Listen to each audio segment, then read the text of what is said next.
Análisis, política, globalidad y opinión. Esto es Contraeditorial. Saludos muy especiales a todas las personas que hacen seguimiento de la revista Contraportada y empecemos de una vez para tocar nuestros temas de semana a semana, con los cuales hacemos nuestra contraeditorial. Me voy a referir a 4 situaciones particulares en las cuales no hay una referencia directa, aunque hay muchísima información. No tenemos una información día a día de esto, pero por temporadas empieza a haber estos problemas como problemas relevantes que circundan la geopolítica mundial.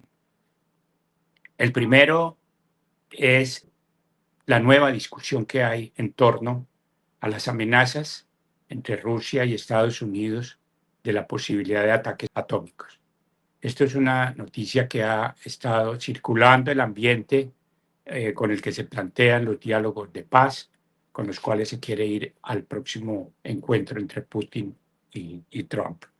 En realidad, se supone que desde la racionalidad de los gobiernos, entrar a una guerra atómica sería el fin de lo que conocemos como humanidad, de lo que conocemos como especies, porque es tal la cantidad de recursos atómicos estratégicos que difícilmente se piensa que podríamos sobrevivir o que podríamos pasar como cultura, como especie, un ataque recíproco.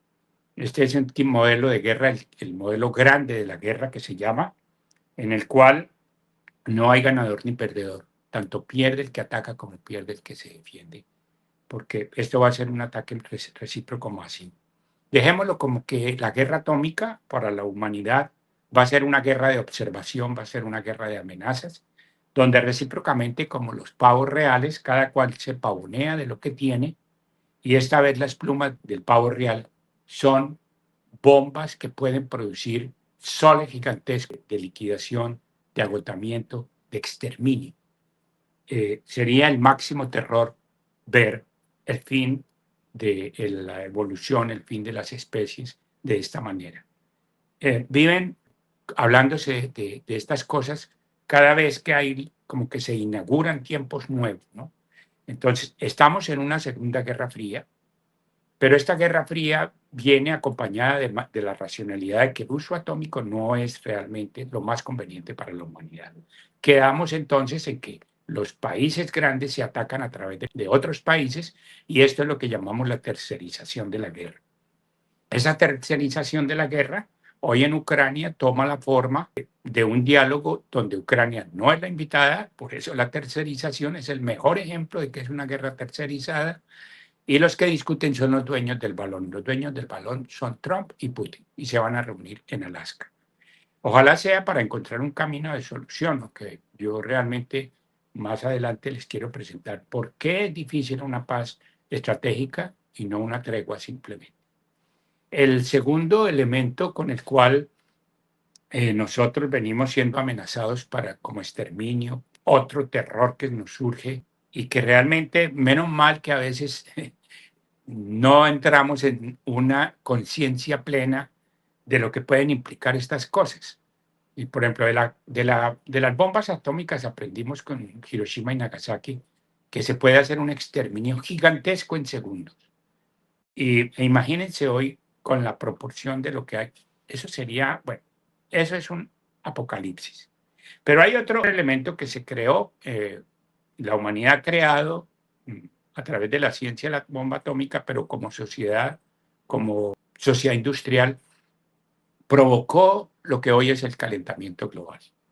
Se habla mucho del antropoceno, se dice que el peligro de extinción igual de las especies, aunque sea lento, no quiere decir que si no se frena el calentamiento global puede ser inexorable e irreversible, que lo que tenemos como naturaleza, como mundo físico, biótico, antrópico puede desaparecer.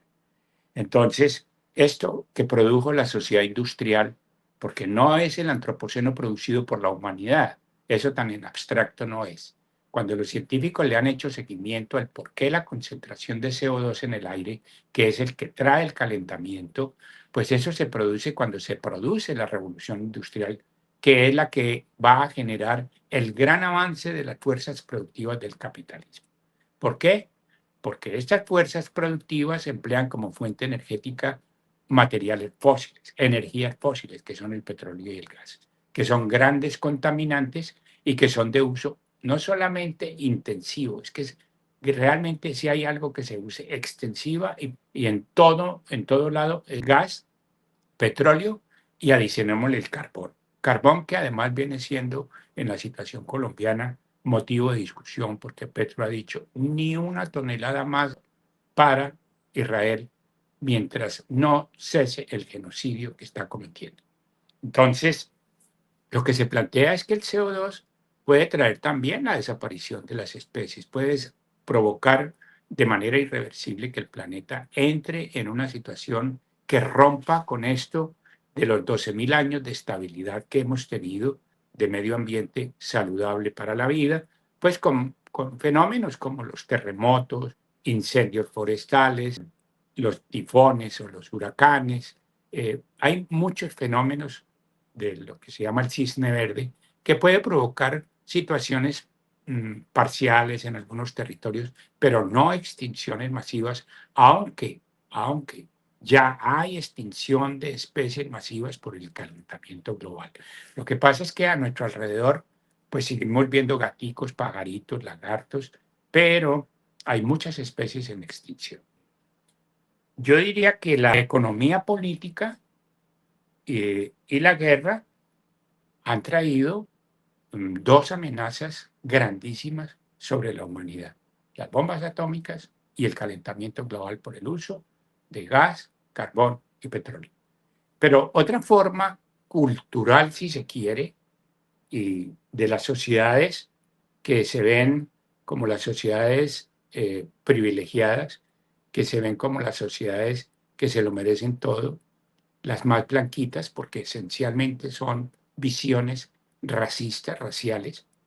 El pensamiento nazifascista se da sobre la racialidad de los arios que piensan que son mejor que el resto de las razas. Eh, este fenómeno, el tercero que estamos numerando, es el nazifascismo, que menos mal fue derrotado, prácticamente se le domina desde el punto de vista militar, pero la conclusión que nosotros tenemos es que se dio fin a la Segunda Guerra Mundial precisamente con las bombas atómicas sobre Japón. Ahí se sella el fin del nazifascismo, que era la alianza entre Roma, Berlín y Tokio, que era el eje que se llamaba Roma, Berlín, Tokio. Mussolini, el Hirohito, el emperador japonés, y Hitler. Fortunosamente, los aliados pudieron derrotar esta fuerza hegemónica que hubiera cambiado el curso de la historia. No sabemos con qué efectos estuviéramos hoy viviendo. Esta derrota, pues sí, fue signada por una derrota en el año 45, pero se reprodujo políticamente entre quienes ganaron esa victoria en Occidente. Hoy vemos resurgir el nazifascismo en otras modalidades. La modalidad más notoria es la del sionismo. El sionismo hoy está llevando a la eliminación étnica, cultural del pueblo palestino. Y esto pues está a los ojos de todo el mundo, pareciera que no hay nada que hacer. Empiezan a moverse realmente a efectos de sensibilidad humana, más que política y cultural, empieza a moverse una solidaridad que está llevando a que realmente esta situación por lo menos sea cuestionada. Porque es que estamos viendo que ni cuestionamientos hay sobre esta situación.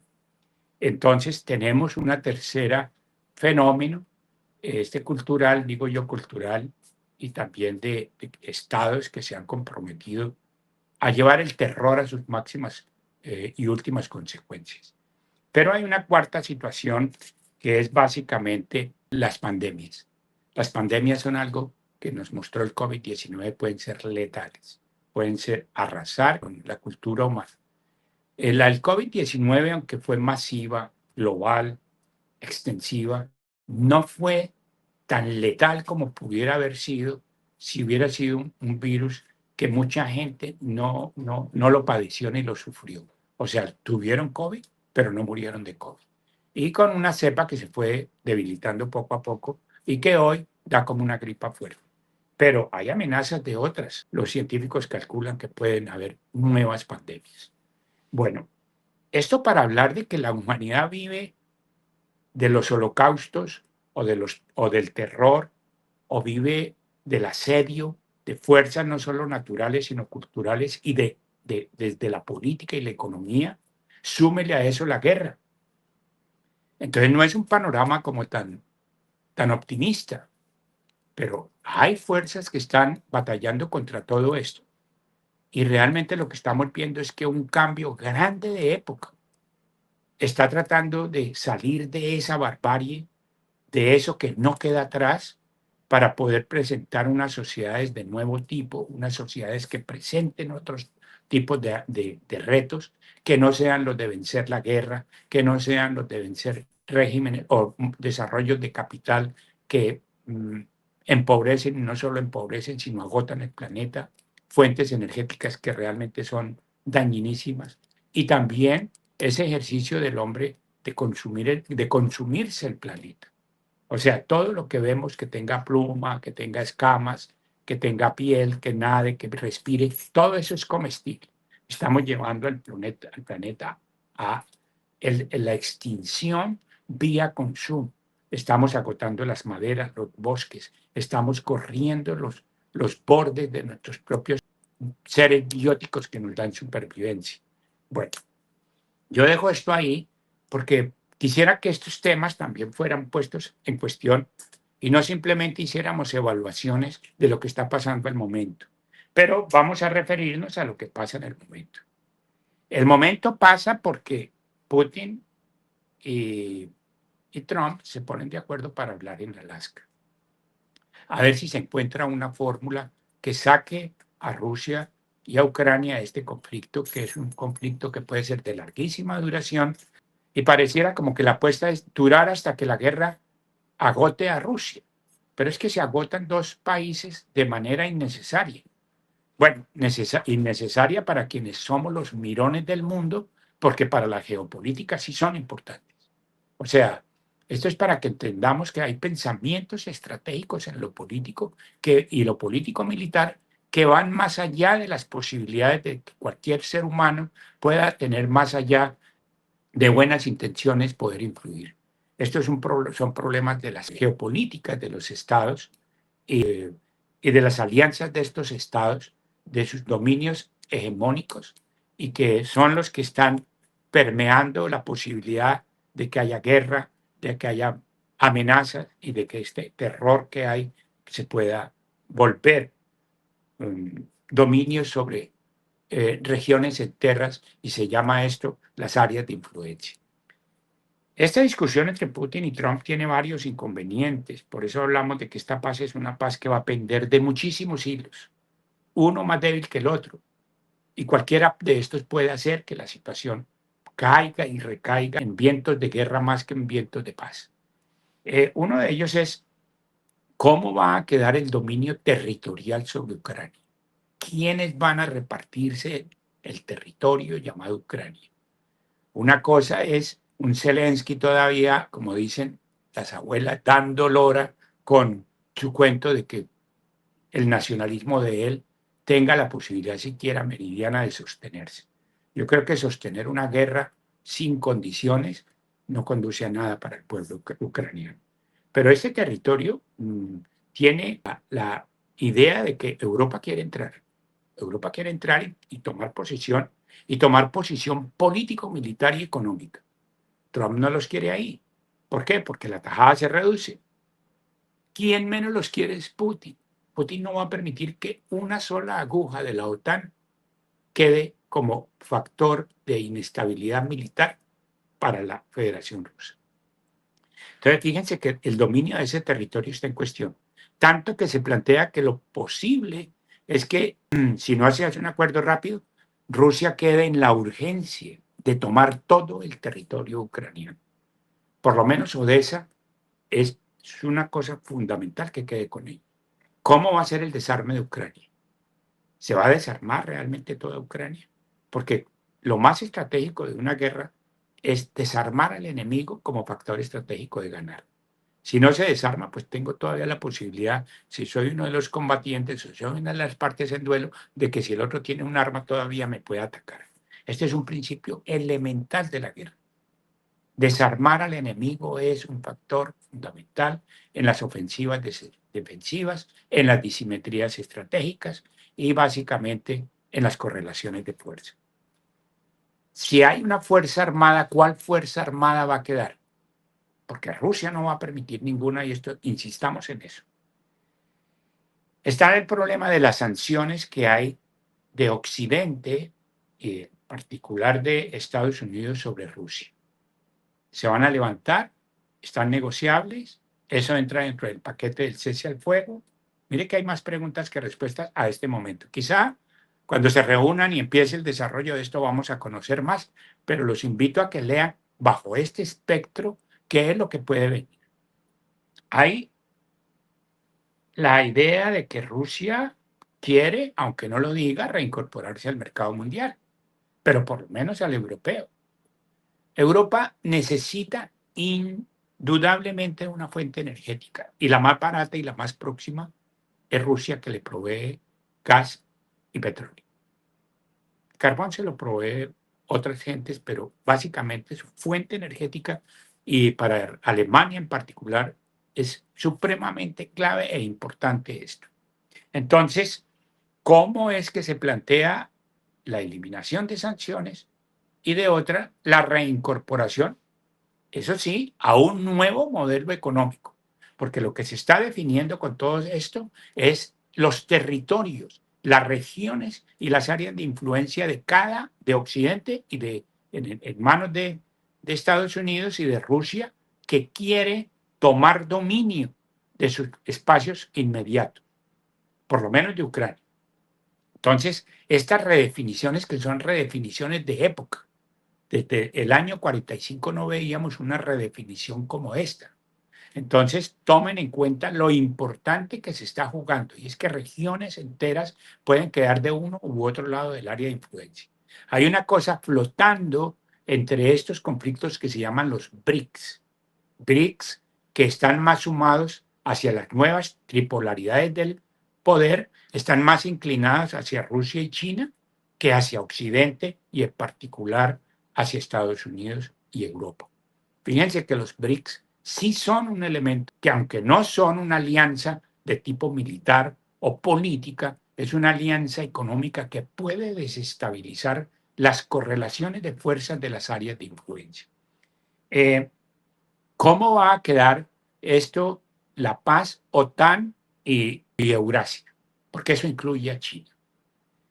Aquí hay una guerra que los pensadores más avesados y más agudos dicen que todo este afán de Trump de terminar estos conflictos es para poderse ocupar de China.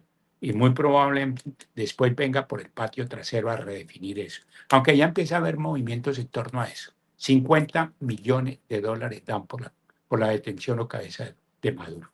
Entonces, si así es el desayuno, ¿cómo será el almuerzo? Cuando tenga tiempo y se ocupe de esto, vamos a ver un escenario con una amenaza militar y política e económica total. Bueno, finalmente, estas tripolaridades del poder, ¿cómo se van a mover? ¿Qué van a hacer? Hay unas condiciones de mediano y largo plazo. De mediano plazo es resolver cómo el conflicto Rusia-Ucrania queda como territorio, porque Ucrania es la presa que hay que cobrar. Pero, insistamos, China viene después. ¿Cómo quedaría la geopolítica? Es lo que estamos viendo. Estamos viendo la redefinición en nuestro momento histórico de quienes vivimos este momento y todavía lo podemos presenciar, ver cómo se redefinen las áreas de influencia, cómo esta tripolaridad de los poderes se va a mover en torno a la geopolítica mundial y cómo se va a distribuir. Bueno, dejemos este problema ahí y hablemos de una cosa que está involucrada en todo esto que está pasando, que se llama los aranceles. Y cada vez que Trump habla de aranceles, la bolsa de valores se cae. Como cuando el petróleo cae, el dólar sube. Son como dos cosas que pareciera que una trae consecuencia a la otra. Las bolsas de valores, con esto de que hay una amenaza sobre India, que es la última amenazada, esto parece un juego de esos de reality, de a quién le toca ahora, quién es el amenazado. La Unión Europea no es ya amenazada porque se entregó completamente, von der Leyen fue y negoció con Trump la entrega de Europa. Hay no sé cuántos países, el mismo se ufana Trump diciendo que hay no sé cuántos cientos de países, están negociando, están diciendo así, como usted diga y como usted quiera, pero que todo el mundo paga mínimo el 10%, paga el 10%. Entonces, esta nueva forma de tributación imperial trae inestabilidad, trae que todo se desestabiliza porque no hay una regla y una norma de conducta. La neoliberal que funcionaba en las geopolíticas que Estados Unidos se inventa, de pronto se rompe. Entonces estamos frente a eso. Bueno, dejemos esto ahí en términos de lo global. Y en términos de la situación colombiana, se presenta un nuevo fenómeno que es una isla que no existía en el Amazonas, al moverse el río Amazonas, porque no es un río estático, sino que es un río dinámico cuyo cauce va cambiando y va redefiniendo la frontera. Entonces, ¿quién es el dueño de esa nueva isla? Por algunas medidas, por algunas cosas, etcétera, Colombia reclama eso y Petro está reclamándolas y dice que para él esto tiene que ir a una discusión político-diplomática. Pero un poquito envalentonados dicen que están listos para lo que sea.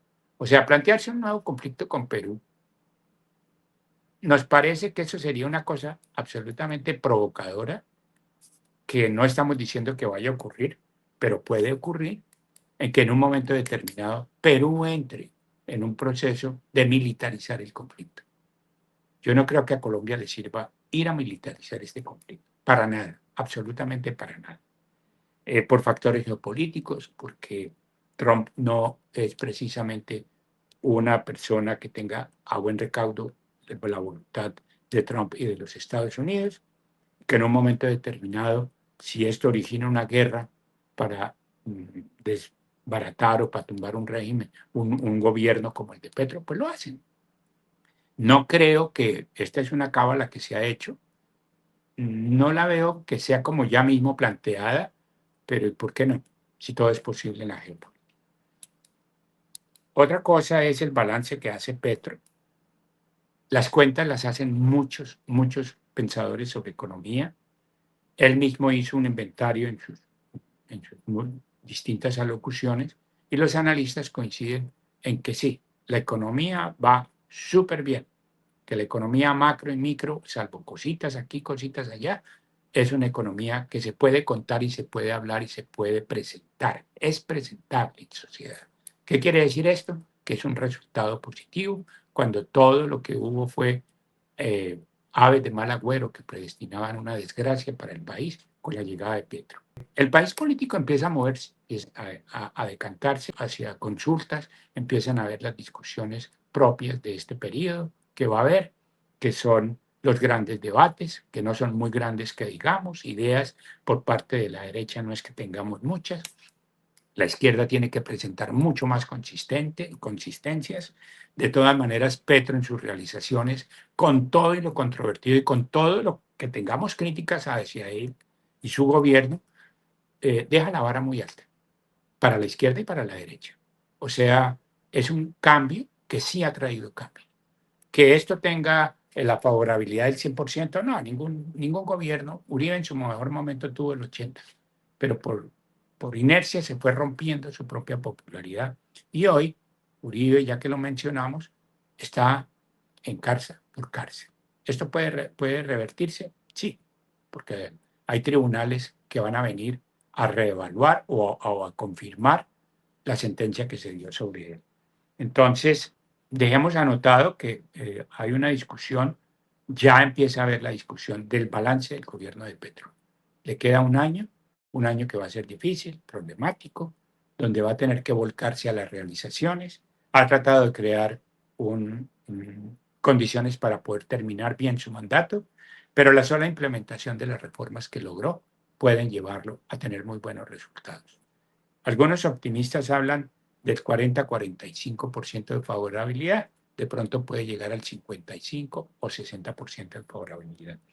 Si eso es así y un candidato de la izquierda se presenta como candidato fuerte, crece, tiene ofertas y programas y plataformas, pues de pronto puede ganar en primera vuelta. Si no, pues lo normal, en segunda vuelta vienen las alianzas y la derecha puede resumir nuevamente esas confluencias que hubo en las anteriores y puede presentarse como gran competidor en una segunda vuelta. Bueno, muy amable, los invitamos a que nos reproduzcan, reenvíen nuestra revista y que tengan un tiempo bonito. Hoy se habló un poco apocalípticamente, pero esperamos que todas las fuerzas, precisamente fuerzas que hoy están luchando por los cambios, entiendan que hay unos grandes cambios que hay que afrontarlos, que hay que vivirlos y que hay que tener un norte muy, muy claro de dónde vienen los problemas grandes. Ahora, el diablo, como dicen, está en los pequeños detalles. Todos los pequeños detalles que no hemos solucionado como sociedad civil, como Estado, como toda esa deuda histórica que tenemos con un país que fue abandonado por 2 siglos, hoy pues tenemos no solamente el reto de cambiar, hay retos más grandes. Un abrazo y por favor sigan. Que estén muy bien. Análisis, política, globalidad y opinión.